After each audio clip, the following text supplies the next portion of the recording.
วันที่22สิงหาคม2026ท่านปริญญาเอกนางสุนทรสัญญาจักรเลขาธิการศูนย์กลางภาครักษาการแทนประธานสภาแห่งชาติท่านศาสนาพุทธภูธรกรรมการศูนย์กลางภาคเลขาพรรคเวงประธานสภาประชาชนแขวงขมวนพร้อมด้วยบรรดาทานคณะสมาชิกสภาแห่งชาติเขตเลือกตั้ง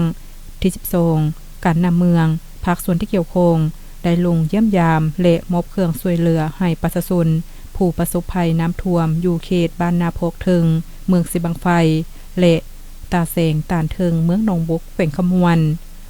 ท่านสุรินทร์พรหมไสยเลขาพรรคเมืองหัวหน้าคณะสมาชิกสภาประชาชนแขวงประจำเขตเลือกตั้งเมืองหนองบกได้รายงานสภาพผลกระทบภัยพิบัติน้ำท่วมในทั่วเมืองซึ่งเมืองหนองบกก็เป็นเมืองหนึ่งที่ได้รับผลกระทบ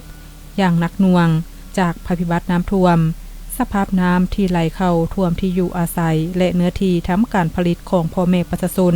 เนื่องจากปริมาณน้ำที่ไหลมาจากทั้งเหนือและน้ำสิบังไฟยังอยู่ในเขตอันตรายรวมมีบ้านที่ได้รับผลกระทบจากภัยน้ำท่วมทั้งหมดจำนวน34บ้านพลเมือง 36,117 คนและ 6,729 ครอบครัวได้รับผลกระทบ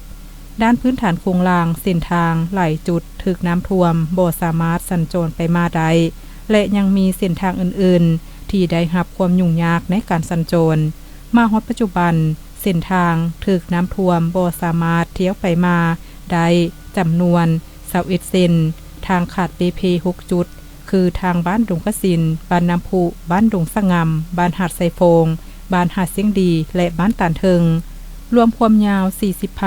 40,350 เมตรกว่าถึกน้ำท่วม5แห่งตาฝั่งน้ำโขงน้ำเซโซเจือน3จุดตัวเล็กสะสม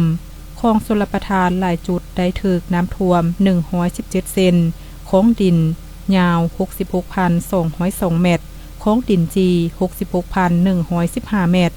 ฝ่ายน้ำจำนวน2จุดและประตูน้ำ5แห่งโรงเรียนถึกน้ำท่วม11แห่งวัด21แห่งระบบสาธารณสุขวิทยจำนวน 1,171 ครัวเรือนและน้ำบาดาล 1,708 หน่วยบ่สามารถนำใช้ได้ตัวเลขสะสมแต่วันที่9หาวันที่20สิงหาคม2026เฉพาะตาแสงตานเทิงมีจำนวน11บ้านมีจำนวน 1,736 ครอบครัวมีเนื้อที่นาถูกท่วม 3,318 เฮกตาร์และพลเมือง 3,790 คนได้รับผลกระทบจากภัยน้ำท่วม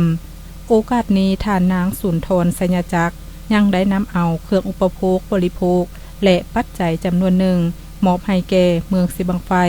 และตาแสงตานเทิงเมืองหนองบกพร้อมทางกล่าวให้กำลังใจแก่ประชาชนผู้ประสบภัยพิบัติในครั้งนี้อีกด้วย